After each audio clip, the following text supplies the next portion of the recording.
Now, on 105.9 FM and streaming worldwide on the WMAL app. O'Connor and Company.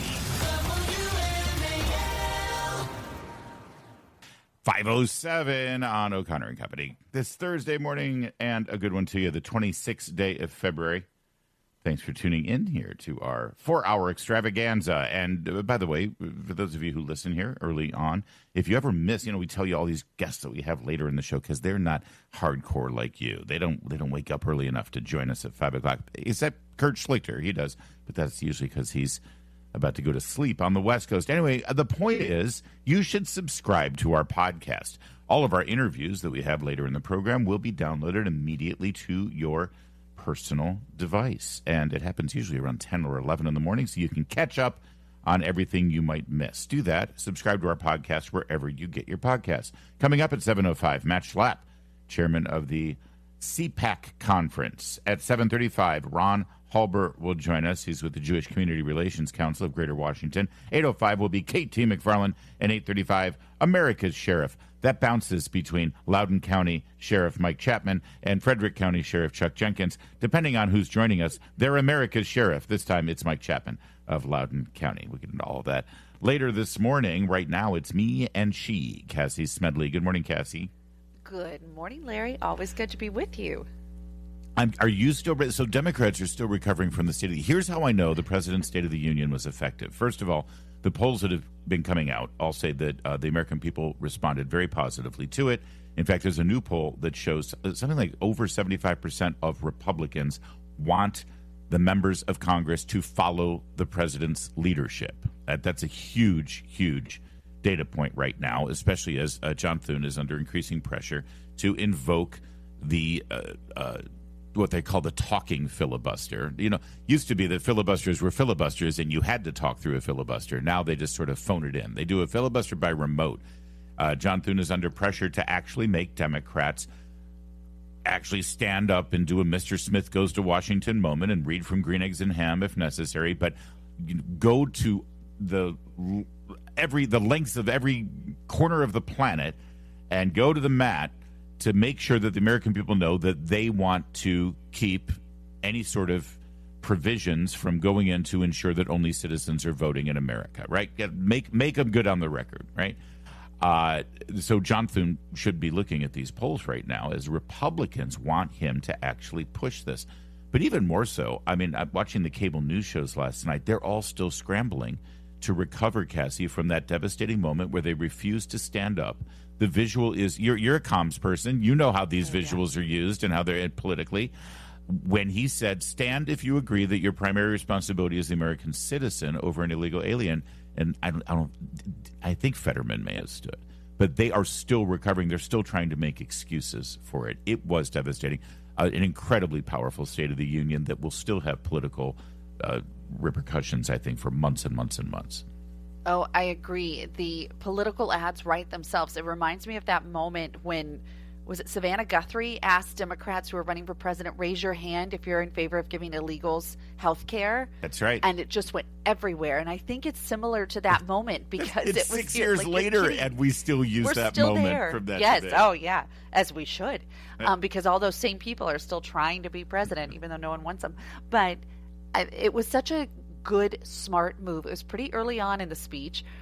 And then that they're saying, oh, well, I don't stand just because the president tells me to stand. That's right. Not how this works. You're like, oh, no, you are bought and paid for by crazies. Yeah. It is. It's so funny because the speech itself, wow, that State of the Union speech had an impact. Maybe.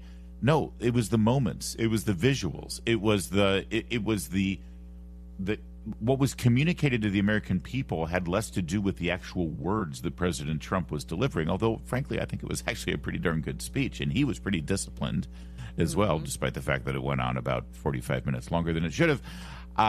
But no, what made an impact beyond the text of the speech were those moments, and people are still talking about those moments.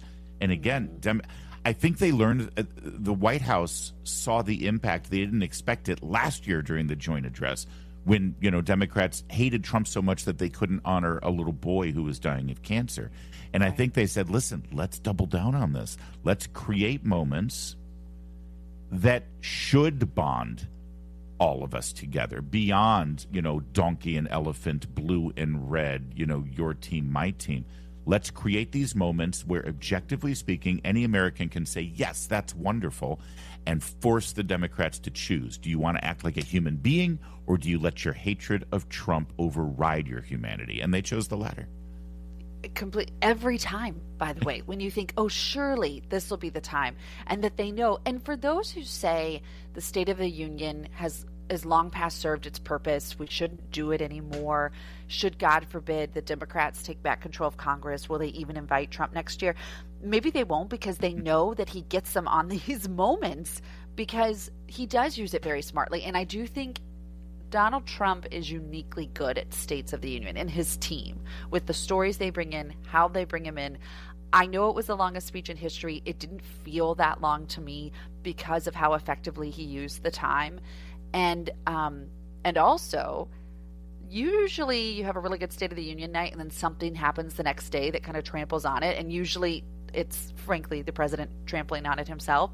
Yeah. And they're not. They are riding this moment very effectively. Jared Moskowitz, a Democrat from Florida, was on CNN last night, and he was responding to that moment where, again, President Trump asked a simple question. Stand with me if you believe that your primary responsibility is American citizens versus illegal aliens. Last night on CNN, he has here's his response as to why Democrats didn't stand. Most Democrats did not stand. I stand for Americans over non-citizens, and so do all of my colleagues. But just because it's not the Galactic Senate, just because the Emperor says rise doesn't mean I get up. There you go. And as a professional comms person, kudos to the person in Moskowitz's office who said, hey, make a Star Wars reference. But I don't think that flies. Well, the optics, it's too late, Jared. You're already in the visual where you're sitting there. It's too late. If you're explaining, you're losing. And the fact that that's what he's having to go and talk about the day after the State of the Union. There Not you where go. They wanted to be. Literally 24 hours later on a primetime evening show on CNN. But you go to your voters and said, wait, why did you stand it up? Because, you did. Because he was acting like the Galactic Emperor in the Galactic Senate of Star Wars. Really, dude? Really? Right. That's what your thought process was at that moment? I don't think so. But then also, okay, your follow-up is, so no problem. So you're in favor of ICE. You're in favor of deporting criminal illegal aliens. So you're good on all of that then. And then hold their feet to the fire on all that. By the way, one other thing. I don't know if you noticed, Kat Kamek. She's a very distinctive figure. We love her. She's great on the program. She's just that great. You know what? My dad would affectionately call her an awesome broad. That's just it. And I think Kat Kamek would embrace that title, by the way. She's the best. She positioned herself right on the border between Republicans and Democrats in the front row. She was wearing red. And every time she stood up, everyone around her was still sitting down because she was right there in the territory. And she explained yesterday on Newsmax that was a very strategic move. So we actually have a little something tonight for our friends on the left, and you'll have to tune in to see what we're preparing. I think that's really what people saw last night was that clear divide of people who are willing to stand up for America and those that are going to sit on their hands. And so you saw that clear divide in the room. I was the only Republican sitting on the Democrat side because I believe you need to lead by example. We're willing to stand for America, and they just want to sit it out. That is what America needs to think about when they go to vote in these November midterms. America is back, baby. We are so excited. I might go run through the Capitol playing Freebird. And yes, she added on that video montage the Freebird, but she did it on purpose because she wanted all of the cameras to see the stark distinction. And she stands out. Here's this, pretty blonde woman from Florida just right there in the center front row as everyone else was sitting down. Freebird indeed. All right. State of the Union, the visuals continue to dominate the conversation. Coming up in a moment, though, a absolutely lunatic story involving the founder of the very popular here in the Beltway SCOTUSblog, the website that follows the Supreme Court in an so intellectual and smart legal way. The founder of that blog in deep, deep federal criminal trouble. We'll give it to you in just 60 seconds. But first, 516. SCOTUSblog is a website that got a lot of attention probably about 15, 20 years ago, and has continued to be very popular. It watches all the Supreme Court decisions. It's got some inside sources, and although they never got to the bottom of who leaked the decision overturning Roe v. Wade. That's shocking that SCOTUSblog never got to the bottom of that. Wonder why. Interesting. Yeah. Anywho, all the smart people respect SCOTUSblog, love SCOTUSblog. In fact, it's recently been acquired by the Dispatch, which, again, speaking of all the smart people, Steve Hayes, Jonah Goldberg, David French over at the Dispatch, people who have never been wrong about politics ever. Anyway, the founder of SCOTUSblog is an appellate lawyer named Tom Goldstein. And he's liberal. In fact, he quit his practice back in 2023. And thank you to Ajit Pai, former FCC chair, for pointing this out. He quit his practice, and he said that the current conservative Supreme Court, quoting him now, in the important civil rights and social cases, this court's conservative supermajority makes it difficult for the little guy to win. So, if standing on his principles, hating on the Supreme Court, and of course, he always represented the little guy. Sure. Tom Goldstein.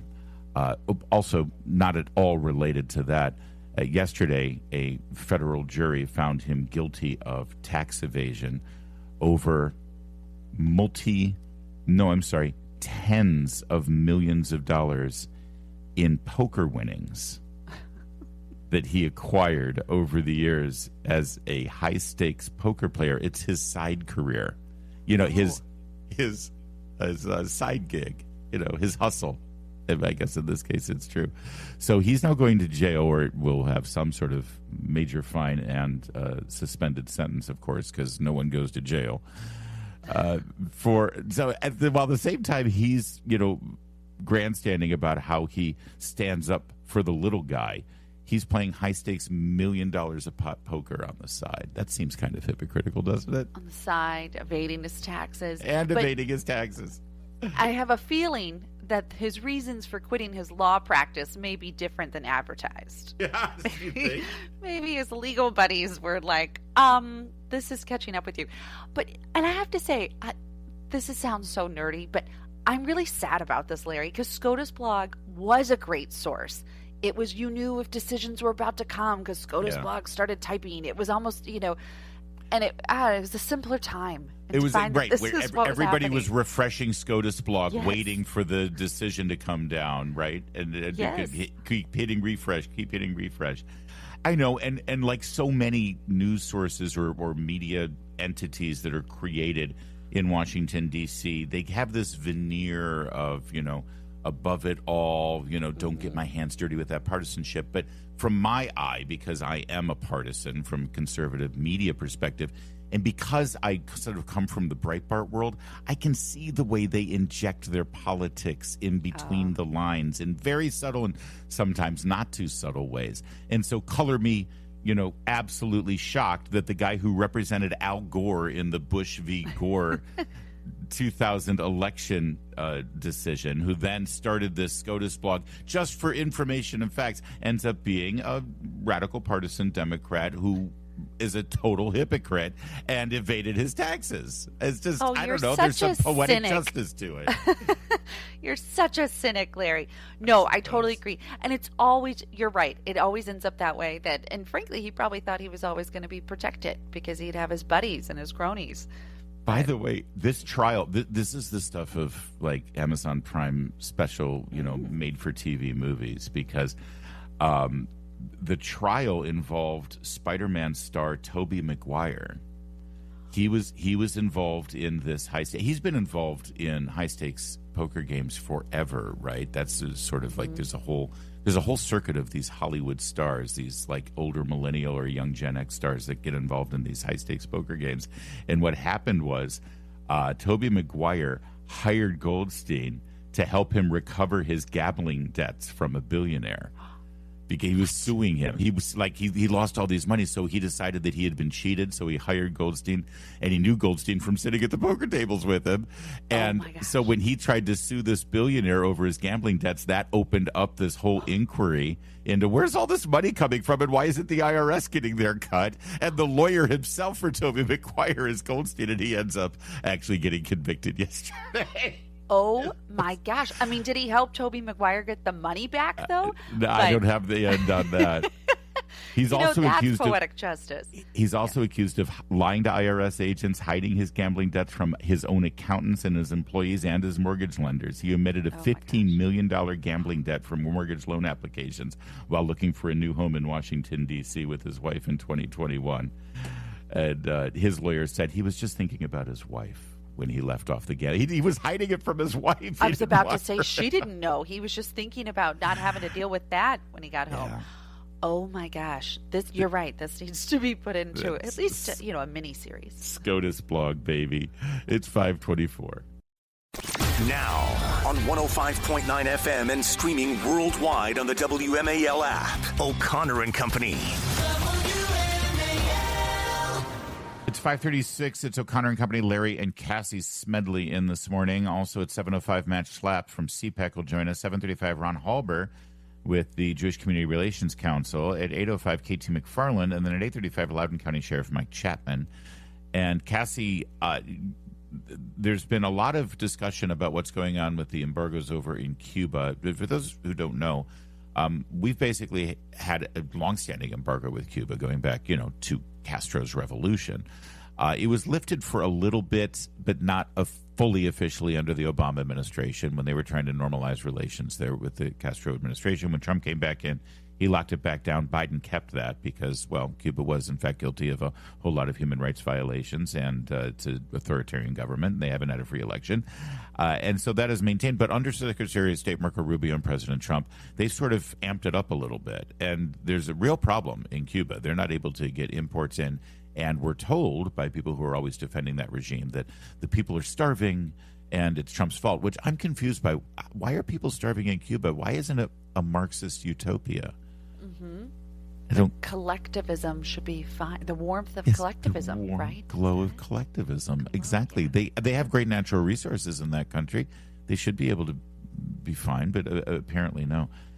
Anyway, then comes this story, and there have been suggestions that after the operation in Venezuela, that there are plans to sort of put more pressure on the Cuban government and hope for that Marxist authoritarian regime to finally topple.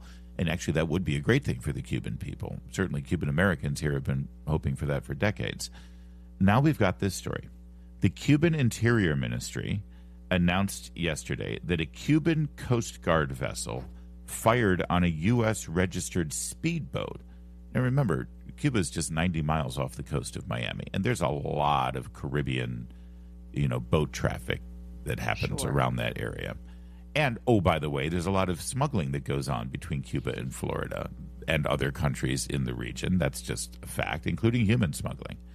According to the Cuban Interior... by the way, I didn't finish that sentence. The action by the Cuban Coast Guard firing on that vessel killed 4 men aboard and wounded another 6 other passengers. So it's a big boat, first of all. Sure. This is wild. It is. According to the Cuban Interior Ministry statement, the speedboat passengers, I'm reading from Breitbart News, the speedboat passengers began shooting at the Cuban Coast Guard vessel when it approached them, wounding its commander. That's what the Cubans say. The fatalities occurred when the Cuban ship then returned fire.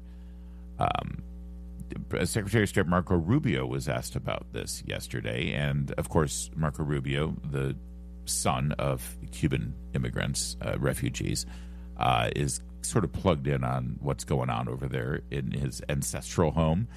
This is all he said. I have every reason to want our own information. We don't generally make decisions in the United States on the basis of what the Cuban authorities are saying. There you go. So that's basically, I don't believe them.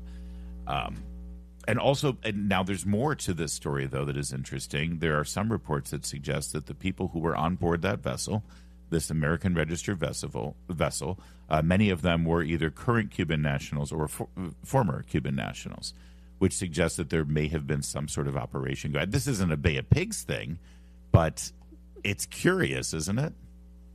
It doesn't seem like guys just out for a joyride on a random Wednesday afternoon when you read about it. Speaking of things, it seems like an old Miami Vice episode, actually. Yeah. But there's more to come here. As you say, I thought Secretary Rubio's comments were well thought out. He wasn't being flippant at all. Yeah, I'm not going to say anything based on information given to us by the Cuban Ministry of Information. They also, the way they claim it, they say they thwarted gunmen trying to infiltrate Cuba from the United States. Like we were sending a speedboat. That's how we do it. Full of 10 people to come and overthrow the nation. I mean, that looks exactly how we did it in Venezuela, right? Oh, wait, a little bit different. So exactly. Cuba, you get the speedboat. You get the guys who had a couple beers on board. No, I don't know what's at play here, but I just, based on this and based on there has been some international, I don't want to say pressure, but people are saying, hey, there's a problem in Cuba right now. And of course, there's pressure on the American government to sort of lay off, actually enforcing the embargo. We've had an embargo forever, but if there's an embargo there and nobody enforces it, then what's the point of the embargo, right? It's just sort of a token. But Trump and Rubio were like, oh, if we've got an embargo, let's just actually exercise that embargo, and we're going to keep ships from going in and out of the country. And now there's pressure on the American government to lighten up because it's hurting the Cuban people. It's like, we're not hurting the Cuban people. It's the Cuban government that's hurting the Cuban people. And I feel like this is starting to escalate, especially, obviously, it is escalating because the Cuban Coast Guard fired on an American vessel. By the way, I haven't seen any condemnation for the military that is guarding the border of this nation, Cuba, for using their, using force to protect their border from outside invaders. I thought that was inhumane. I thought, how dare a nation defend their borders like that? I'll be listening for those key Democrats. Ilhan Omar, I'm sure, is writing her statement. Right. AOC writing her statement right now. But that's an interesting point, too. And our beloved Pope, I'm sure, will have something to say about it, too. Cuba used to be a Catholic nation, I'm sure, before the Marxists came in and destroyed everything. I love my Pope, but sometimes he can be a little, over the edge on border protection issues. So I'm sure that this is an outrage. We'll keep watching that, but I wanted to give you that update. This happened late yesterday afternoon into the early evening. Not getting a whole lot of coverage, but watch that space. Things happening. Oh, we've got more from Secretary of State Marco Rubio. I'm sorry. Let's do this. Cut 3 here. A little bit more. So this morning, we were made aware by Cuban authorities of an incident off the coast of Cuba. We immediately began to look into it. As it stands now, the Department of Homeland Security, the Coast Guard, others are involved. The majority of the information we still possess is what Cuban authorities are providing both the public and the U.S. government. We have our embassy on the ground in Havana working this as we speak, asking for access to the people that were on those vessels, if they were American citizens or permanent residents. According to the Cuban regime, the boat was registered in Florida. We're tracking that down. We will know shortly, and we will know quickly, many more facts about this incident than we know right now. The majority of the facts, we will verify that independently. And as we gather more information, then we'll be prepared to respond accordingly. There you go. It's 5:44. Speaking of the Pope, Pope Leo, the American Pope, the Catholic Pope, is the Pope Catholic? It's an age-old question. And does it bear... Never mind. Pope Leo is reiterated... He seems to be... every pope has their priorities. And this pope, his priority appears to be... because he mentioned this, I think, in his first homily. It means to be raised concerns over the insidious nature of artificial intelligence. And they put out another statement. Now, this is for the 60th World Day of Social Communications. Who knew? Who knew, indeed? Who knew there was a World Day of Social Communications? A day for everything.